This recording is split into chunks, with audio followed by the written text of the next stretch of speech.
নমস্কার, আলোর দিশা চ্যানেলে আপনাদের প্রত্যেককে স্বাগত। আজকে আমি শ্রী অরিজিৎ আপনাদের কী নিয়ে বলবো বলুন তো? আপনাদের আজকে বলবো তন্ত্র নিয়ে। তন্ত্র নিয়ে অনেকে অনেক কথা বলেছেন, কিন্তু আপনারা তো ভাবছেন তন্ত্রটা আসলে কী? তন্ত্র কী দিয়ে যে আপনাদের এই যে গ্রহযোগ খণ্ডন হয়, কী প্রকারে ক্রিয়া বিশেষ হয়, কিন্তু সব কিছু তো গুপ্ত। তন্ত্র পুরোটাই যেহেতু গুপ্ত বিষয়, তন্ত্রের যে বিভিন্ন অভিষেকের যে পর্যায়, যেমন পূর্ণাভিষেক, সপ্তাভিষেক, সাম্রাজ্যাভিষেক, এই যে পর্যায়গুলো সেই অনুযায়ী কিন্তু ব্যক্তি তখন ক্রিয়া করে থাকে। যেমন আমি যদি ধরি কোনো তন্ত্রের যে শঠকর্ম, ফার্স্ট কর্ম হচ্ছে কিন্তু পুষ্টিকর্ম।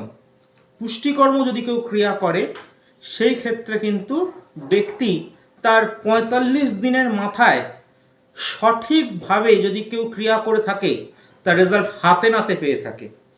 এই যে নানান রকম ধরুন কারোর গ্রহযোগ, সেই গ্রহযোগও কিন্তু এই তন্ত্রের মাধ্যমে খণ্ডন হয়ে থাকে।